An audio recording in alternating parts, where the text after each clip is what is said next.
In the year 2000, Microsoft did some wide-scale research to look at attention spans in adult humans. What they found is that in the year 2000, the average attention span of a human was 12 seconds.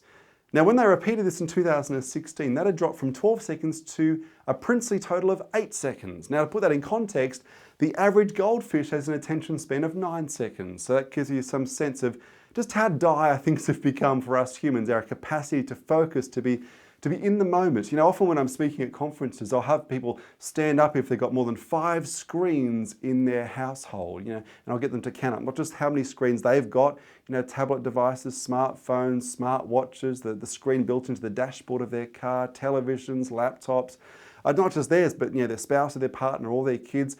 When I ask people to tally up all the screens in their household, I'll say, sit down if it's less than 10, if it's less than 15, and eventually we have a few people standing with 50, 60, 70 screens in their home. And it's not just how many screens we're surrounded by that is impacting on our capacity to focus, to concentrate, impacting our attention span, but it's also how addicted we are to them.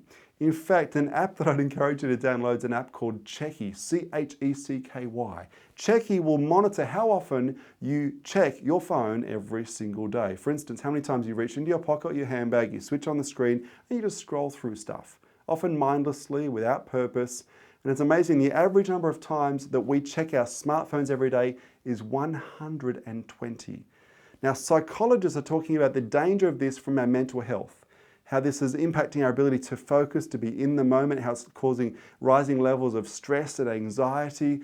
In fact, the rise of mindfulness as a movement, I think, is a counter to this, because we realize that the need to relearn the skills of just being in the moment and being comfortable in the moment. But even this incapacity to focus, to be in the moment, is impacting our physical health. Do you know, last year, according to Pew Research, 8,000 pedestrians in the US were either seriously injured or killed because they wandered into traffic, so distracted by their phones, they had no idea what was going on around them. They got collected or picked up, hit by a car.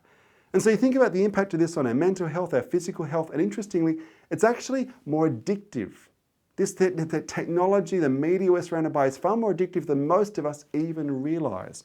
According to neuroscientist Earl Miller from MIT, every time we swap tasks quickly, we send an email, we respond to a text message, we check our phone, every time we do that, a tiny amount of dopamine is released into our systems. Now, dopamine is the body's reward hormone. And so our brains love dopamine. Every time you get the shot, it's somewhat addictive because we want more of it. And so you get this dangerous feedback loop that develops. Your physiological response is this sense of I'm doing stuff, I'm getting things done, but actually all you're doing is spinning your wheels. And the more quickly you swap and change tasks, the better you feel about yourself, the less you're actually achieving, but the more you feel like you're making gains. This can be such a dangerous feedback loop that becomes highly, highly addictive for us as humans. Now, we have a name for operating in a sense of distractedness. We call it multitasking. And you know what? Most of us have a higher sense of what we can do while we're multitasking than is actually reasonable.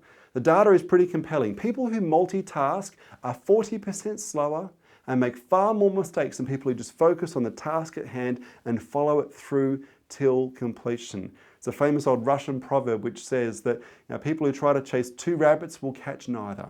And for most of us, we're not chasing 2 rabbits at any given moment, we're chasing 20 or 200. And we think we can do it, but it's actually affecting our mental health, our physical health, and our productivity far more than we realize. The simple reality is, it's difficult to overstate the importance of focus, of concentration. Ralph Waldo Emerson put it this way. He said, the only difference between the ordinary and the successful person is their ability to focus. Have you fallen for the multitasking myth? Are you addicted to distraction? Is it time you dealt with it? Because really, it's going to have more of an impact on your productivity and effectiveness than you realize.